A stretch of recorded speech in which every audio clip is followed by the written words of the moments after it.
बाबू शोभाराम राजकीय कला महाविद्यालय अलवर के अर्थशास्त्र विभाग में आपका स्वागत है। हमने पिछले व्याख्यान में बेसिक मैक्रो इकोनॉमिक कंसेप्ट्स पर बात की थी, समष्टि अर्थशास्त्र की आधारभूत अवधारणाओं पर। उसी श्रृंखला में आज हम स्थितिकी व प्रावेगिक विश्लेषण पर बात करेंगे। स्थितिकी, तुलनात्मक स्थितिकी व प्रावेगिकी। आर्थिक विश्लेषण में इन अवधारणाओं का उपयोग व्यष्टि तथा समष्टि अर्थशास्त्र दोनों में किया जाता है। स्थितिकी का अर्थ यदि हम देखें तो स्थैतिक विश्लेषण में विभिन्न चल राशियों के मूल्यों में जो संबंध स्थापित किए जाते हैं वे एक ही समय से संबंधित होते हैं, इसलिए इसे समय रहित विश्लेषण कहा जाता है। तुलनात्मक स्थितिकी, इसके अंतर्गत हम एक संतुलन बिंदु से दूसरे संतुलन पर जाते हैं और उनकी तुलना करते हैं। अतः तुलनात्मक आर्थिक स्थितिकी में दो संतुलन बिंदुओं की तुलना की जाती है, परंतु परिवर्तन की प्रक्रिया तथा परिवर्तन के पथ का अध्ययन नहीं किया जाता है। तीसरी जो अवधारणा है वो प्रावेगिकी। आर्थिक प्रावेगिकी में चल राशियों का संबंध विभिन्न समयावधियों में देखा जाता है। इसके अंतर्गत संतुलन के भंग हो जाने पर नए संतुलन की प्रक्रिया एवं पथ को ध्यान में रखा जाता है। आर्थिक स्थितिकी और प्रावेगिकी का अंतर को जे.आर. हिक्स ने अपनी पुस्तक वैल्यू एंड कैपिटल में बहुत अच्छे से स्पष्ट किया है। Professor JR. हिक्स के अनुसार, मैं आर्थिक सिद्धांत के उन भागों को आर्थिक स्थितिकी कहता हूँ जहाँ हमें तिथीकरण की कोई आवश्यकता नहीं होती है, तथा आर्थिक प्रावेगिकी उन भागों को कहता हूँ जहाँ तिथीकरण आवश्यक होता है। स्थितिक व प्रावेगिकी व्यष्टि अर्थशास्त्र में भी पढ़ाए जाते हैं और समष्टि अर्थशास्त्र में भी। व्यष्टि अर्थशास्त्र संबंधित अवधारणाएं और उदाहरण आपने पिछली कक्षा में अच्छे से पढ़ लिए होंगे। आज के इस व्याख्यान में हम समष्टि आर्थिक स्थितिकी, तुलनात्मक स्थितिकी व प्रावेगिक आर्थिक विश्लेषण पर अपना ध्यान केंद्रित करेंगे। तो सबसे पहले समष्टि आर्थिक स्थितिकी, मैक्रो इकोनॉमिक स्टैटिक्स। यह समष्टि विश्लेषण की वह शाखा है जिसके अंतर्गत किसी समय बिंदु पर संपूर्ण अर्थव्यवस्था की अंतिम संतुलन स्थिति का विश्लेषण किया जाता है। ऐसी संतुलन अवस्था को हमने इस समीकरण के माध्यम से दर्शाया है। y = C+i। y आय है, C उपभोग और i निवेश। हम इसको रेखाचित्र के माध्यम से दर्शाते हैं। तो हमने x अक्ष पर राष्ट्रीय आय और y अक्ष पर हमने कुल व्यय लिया है, C व i। कीन्स के इस स्थैतिक मॉडल के अनुसार राष्ट्रीय आय का स्तर उस बिंदु पर संतुलन में होगा जहां समग्र मांग फलन, एग्रीगेट डिमांड फंक्शन, समग्र पूर्ति फलन को काटे। यानी समग्र मांग फलन, एग्रीगेट डिमांड, समग्र पूर्ति, एग्रीगेट सप्लाई के बराबर जहां होगी वहां संतुलन होगा। रेखा चित्र में बिंदु ई, ये बिंदु, इस बिंदु पर एग्रीगेट डिमांड जो कि C+i और एग्रीगेट सप्लाई को दिखाने वाली रेखा जो ये इसके बिंदु ई पर ये दोनों बराबर हैं, एक दूसरे को काट रहे हैं। अर्थात ये एक संतुलन की स्थिति होगी। यहाँ पर राष्ट्रीय आय का निर्धारण y होगा। रेखा चित्र में बिंदु E पर aggregate demand is equal to aggregate supply. यहाँ राष्ट्रीय आय का स्तर y है। यह समष्टि स्थितिकी का उदाहरण है। सेकंड जो कंसेप्ट है वो समष्टि आर्थिक तुलनात्मक स्थितिकी, कंपैरेटिव स्टैटिक। समष्टि आर्थिक तुलनात्मक स्थितिकी समष्टि विश्लेषण की वह शाखा है जिसके अंदर समष्टि चरों में परिवर्तन के परिणाम स्वरूप स्थापित दो अलग अलग संतुलन अवस्थाओं की तुलना की जाती है। इस चीज़ को हमने रेखा चित्र के माध्यम से दर्शाया है। जो हमने पहले स्थितिकी में समीकरण लिया था वही y is equal to C plus I. y कुल आय या राष्ट्रीय आय है, c उपभोग और i निवेश है। इस स्थिति में संतुलन बिंदु, प्रारंभिक संतुलन बिंदु की हम बात करें जब E है, E1 सॉरी, तो E1 संतुलन बिंदु पर समग्र मांग, ये जो समग्र मांग को दर्शाने वाला वक्र है, समग्र पूर्ति वक्र के बराबर है या ये एक दूसरे को काट रहे हैं। ये प्रारंभिक संतुलन का बिंदु है। इस संतुलन बिंदु पर राष्ट्रीय आय y1 होगी। यदि स्वायत्त निवेश I को डेल्टा I से बढ़ा दिया जाए तो नया समीकरण जो हमारा होगा y is equal to C plus I plus delta I. स्वायत्त निवेश में डेल्टा I के बराबर वृद्धि करने के कारण जो समग्र मांग फलन है, एग्रीगेट डिमांड फंक्शन है, ये ऊपर की ओर शिफ्ट हो जाएगा अपने राइट साइड को, डेल्टा I के बराबर, क्योंकि निवेश स्वायत्त है।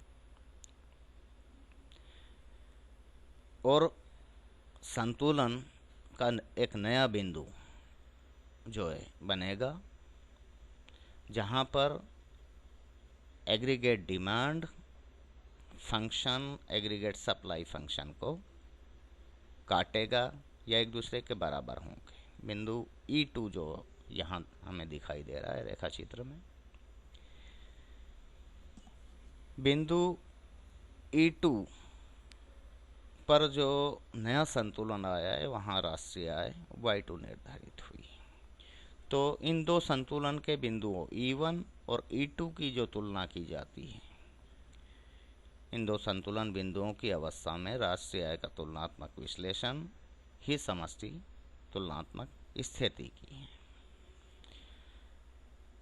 समष्टि आर्थिक प्रावैगिकी को यदि सामान्य रूप से समझाने का प्रयास किया जाए तो समष्टि चरों में परिवर्तन के परिणाम स्वरूप स्थापित नए संतुलन की प्रक्रिया और उसका पथ का अध्ययन समष्टि प्रावैगिकी के अंतर्गत किया जाता है। यहाँ जो रेखा चित्र है हमारा आय और व्यय को दर्शाने वाला, ये राष्ट्रीय आय है, ये कुल व्यय y अक्ष पर हम लेते हैं। रेखा चित्र में समग्र मांग फलन एग्रीगेट डिमांड फंक्शन कुल उपभोग व कुल विनियोग से मिलकर बना है। समस्त पूर्ति फलन ASF एग्रीगेट सप्लाई फंक्शन दर्शाया गया है।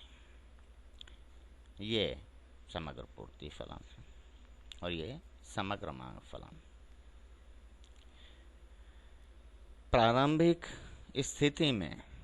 प्रारंभिक संतुलन की स्थिति में समग्र मांग फलन समग्र पूर्ति फलन के बिंदु E0 पर बराबर होंगे, क्योंकि यहाँ पर समग्र मांग वक्र समग्र पूर्ति वक्र को काट रहा है। E0 बिंदु संतुलन का बिंदु है, इस पर राष्ट्रीय आय OY1 निर्धारित हुई। अब यदि विनियोग को डेल्टा आई से बढ़ा दिया जाए तो इसके कारण समग्र मांग फलन है जो उसमें परिवर्तन होगा। परिणाम स्वरूप समग्र मांग को दर्शाने वाला जो वक्र है एग्रीगेट डिमांड कर्व, वो अपवर्ड शिफ्ट होगा ऊपर की ओर डेल्टा आई के बराबर, और एक नया वक्र हमें प्राप्त होगा जो कि C plus I plus delta आई के रूप में हमारे सामने। समग्र पूर्ति में कोई बदलाव नहीं आया, समग्र मांग में वृद्धि के कारण अब संतुलन भंग हो गया और एक नई संतुलन का बिंदु E2 हमें प्राप्त हुआ है। इस E2 बिंदु पर राष्ट्रीय आय जो है OY1 से बदलकर OY2 हो जाती है। तो राष्ट्रीय आय में जो ये वृद्धि हुई है Y1 Y2 की, इस वृद्धि का जो परिवर्तन का पथ है, या फिर हम यूँ कह सकते हैं कि ये जो दो संतुलन के बिंदु हमारे पास आए हैं E0 और E1, या हम इसे E1 E2 कह दें, दोनों ही बात वही है, तो सीक्वेंस में कंटिन्यूशन में हूँ। चूँकि ये जो परिवर्तन हुआ है संतुलन में, ये परिवर्तन तात्कालिक नहीं हुआ है कि जैसे ही स्वायत्त निवेश में परिवर्तन किया वैसे के वैसे ही राष्ट्रीय आय में परिवर्तन हो गया है, ऐसा नहीं है। इस परिवर्तन की एक प्रक्रिया है, एक रास्ता है, पथ है कि जैसे ही स्वायत्त निवेश में वृद्धि की तो उसके कारण एक अवधि में राष्ट्रीय आय में वृद्धि होगी। फिर ये एक क्रम है, पथ इस तरह का, ये पथ इसका है। इसके बारे में विस्तृत रूप से हम जब गुणक पढ़ेंगे, और ख़ास तौर से गत्यात्मक गुणक डायनेमिक मल्टीप्लायर जब पढ़ेंगे, तो वहाँ जो आय में परिवर्तन की प्रक्रिया और पथ दोनों को विस्तार से इस पर हम बात करेंगे। तो प्रावेगिकी या समष्टि आर्थिक प्रावेगिकी में जो परिवर्तन होता है संतुलन में, उस परिवर्तन की क्या प्रक्रिया है, उस परिवर्तन का क्या पथ या रास्ता रहा है, उसके बारे में बात की जाती है। भिन्न भिन्न अर्थशास्त्रियों ने प्रावेगिकी की कई परिभाषाएं दी हैं, लेकिन सामान्य रूप से हम हिक्स की परिभाषा पर विचार करते हुए बात को समझ सकते हैं, जैसा हमने पूर्व में बताया है। प्रोफेसर रैगनर फ्रिस ने प्रावेगिक विश्लेषण की एक विशेषता यह बताई है कि इसमें चल राशियों का संबंध विभिन्न अवधियों डिफरेंट पीरियड्स के संदर्भ में देखा जाता है। जैसे इस वर्ष का उपभोग पिछले वर्ष की आमदनी पर निर्भर करे तो यह प्रावेगिक विश्लेषण का अंग माना जाएगा। गार्डन एक्ले के अनुसार प्रावेगिकी में विलंब लैग्स, अभ्यस्तता व संचय राशियों की दशाएं शामिल की जाती हैं। अर्थशास्त्र में प्रावेगिक विश्लेषण का बहुत महत्व है। 1930 के दशक व 1940 के दशक के शुरू में इनके संदर्भ में कई सिद्धांतों को विकसित किया गया। प्रोफेसर कैलेस्की व सैमुअलसन ने आर्थिक उतार चढ़ावों के संबंध में गणितीय विश्लेषण प्रस्तुत किया। प्रावेगिक विश्लेषण पर हिक्स सैमुअलसन का व्यापार चक्र गुणक त्वरक मॉडल है।